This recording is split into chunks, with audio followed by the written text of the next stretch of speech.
Sri Lanka telah menyatakan kebangkrutan, menjadi negara terbaru yang menyerah pada krisis keuangan global.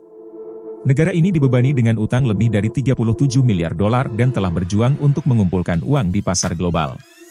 Pemerintah telah mengumumkan rencana untuk mengurangi pengeluaran, memprivatisasi perusahaan milik negara, dan merestrukturisasi utangnya.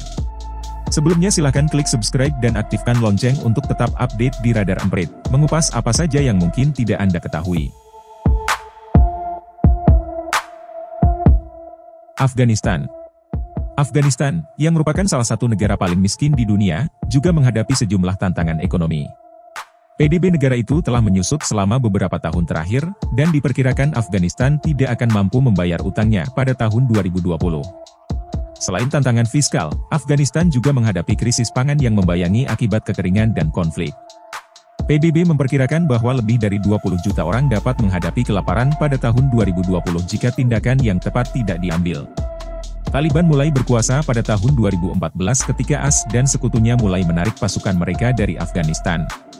Sekitar 40 juta penduduk mengalami tingkat kerawanan pangan yang mengancam jiwa, dan sebagian besar pekerja lokal, termasuk guru, penambang, dan dokter, belum menerima pembayaran selama lebih dari setahun. Argentina. Argentina adalah salah satu negara yang paling terancam bangkrut setelah krisis ekonomi Sri Lanka baru-baru ini. Pemerintah negara itu telah memberhentikan puluhan ribu pekerja dan menutup pabrik, karena berjuang untuk membayar kembali pinjaman yang diambil untuk membiayai pembelian barang dari Cina. Argentina juga berutang uang kepada negara lain, termasuk Brasil dan Venezuela. Jika Argentina gagal membayar utangnya, itu bisa memicu krisis keuangan global. Sekitar 4 dari 10 orang Argentina miskin dan bank sentralnya kehabisan cadangan devisa karena mata uangnya melemah. Inflasi diperkirakan akan melebihi 70% tahun ini. Mesir. Mesir, negara berpenduduk lebih dari 80 juta orang, menghadapi kesulitan keuangan karena beban utangnya yang besar.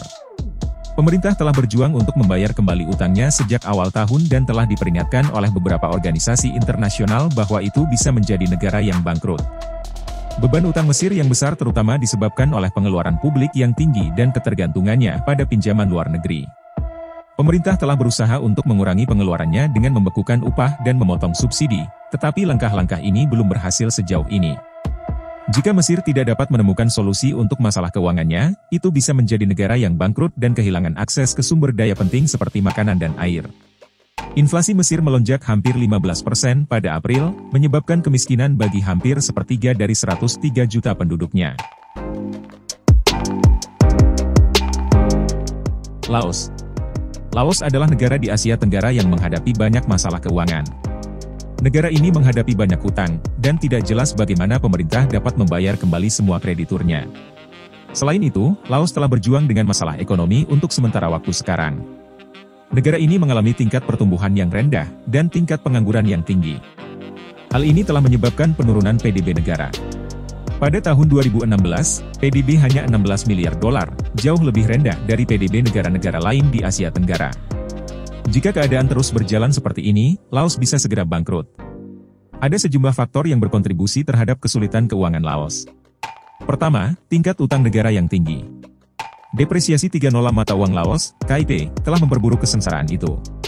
Kenaikan harga dan hilangnya pekerjaan karena pandemi mengancam akan memperburuk kemiskinan. Lebanon. Lebanon dianggap sebagai salah satu negara paling rentan di dunia dalam hal utang. Menurut Bank Dunia, utang luar negeri Lebanon mencapai 42,2 miliar dolar yang menakjubkan pada tahun 2017.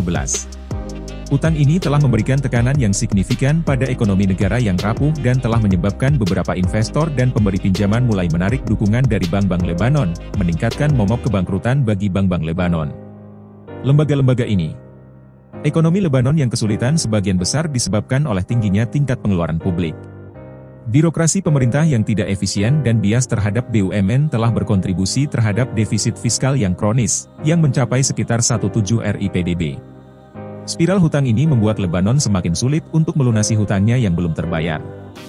Keruntuhan mata uang, kekurangan uang, tingkat inflasi yang mencekik, kelaparan yang meningkat, antrean yang mengular untuk bahan bakar, dan kelas menengah yang hancur. Negara ini juga mengalami perang saudara yang panjang sehingga pemulihannya terhambat oleh disfungsi pemerintah dan serangan teror.